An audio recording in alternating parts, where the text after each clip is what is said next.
I was in the Ivy Division for 4 years, so I had an interest in what the 4th Division did during the Normandy landings and all the way up to where we are right now in Berchtesgaden. They stormed Utah Beach, and when I would look down the beach, I would think of young men who charged out of those boats in the face of the MG-42s and under fire, and just can't believe the bravery that's demonstrated on that beach. We had great seats thanks to the Beaches of Normandy tour. We were actually sitting very close to the presentation. So having those nice seats and being able to be close to the actual ceremony was quite moving. At the time, we were right near D-Day, and the reenactors were everywhere. So for 20 miles around, you would see old American Jeeps, trucks, reenactors in uniform all over the place. So it really gave you a feel for how it might have been back in those days.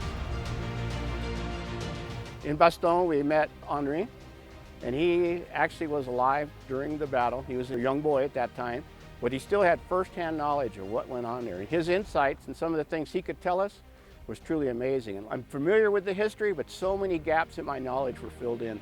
Luxembourg was pretty neat. I mean, I'd never really thought much about it, but when we had the unique opportunity to lay a wreath at Patton's grave site there, I was moved almost to tears. But when you view those Stars of David and crosses for acres, it really moves you and reminds you the sacrifices that we made.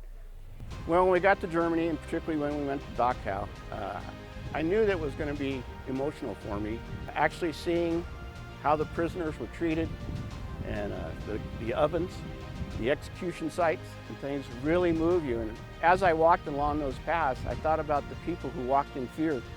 And while they were sort of the normal battle sites and things you might see on a tour of Munich, Steve took us on a tour of the evolution of the Nazi Party and seeing the Hofbraus and the beer halls and things where the Nazis actually put it all together was truly amazing. I would definitely recommend the Beaches of Normandy tours to anyone that has any kind of interest in World War II history.